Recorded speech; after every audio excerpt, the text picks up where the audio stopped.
Welcome to Specific Love. Today I'm going to show you how to put together this simple yet decorative heat pump cover that looks like a fencing and works great in almost any backyard. Let's begin. My son recently discovered that our new dog was getting behind our heat pump and chewing on the piping. Fortunately at this point, the dog had only ripped off the insulation wrapping, so I jumped into action. I grabbed the pool noodle and placed it over the piping. I then positioned a couple pallets into place and screwed them together.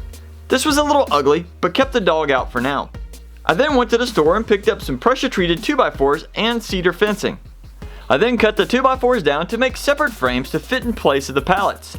The lumber was still a little wet and would shrink a little over time, so the setup has to be able to move. For the cedar fence posts, I cut them in half, making them 3 feet each and doubling the number of posts available. For the tops of the lower halves, I cut 45-degree angles to match the design of the top halves. I also needed a 3-foot long 4x4, which I saved from an old playground set, and cut it to size. I then swept up the floor and began assembly. I laid out 1 vertical beam and 3 horizontal pieces. I then checked the squareness with my carpenter square and then used 2.5-inch exterior screws to secure them in place. I next flipped the wood upward and added a second side. Also notice that I left a 2-inch rise on the bottom to keep most of the wood off the ground. I then assembled the second frame with the same process, which is a little narrower to fit in the location needed.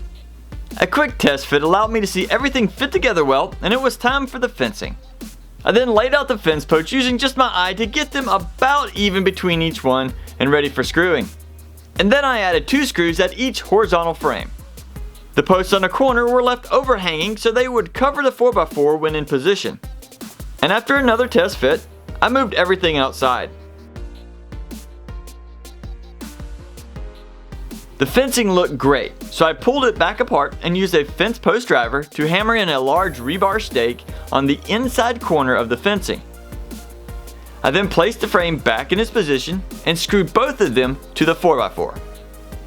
Using some hanger tape, I attached the frame to the rebar stake, which should keep this fencing in place. This will also allow future removal of the fence for maintenance and repairs. Now if you enjoyed this project, make sure you click the like button and tell us what you think about it in the comments. Also, I have a couple other videos right here that go along with the backyard's upgrades, so make sure you check those out.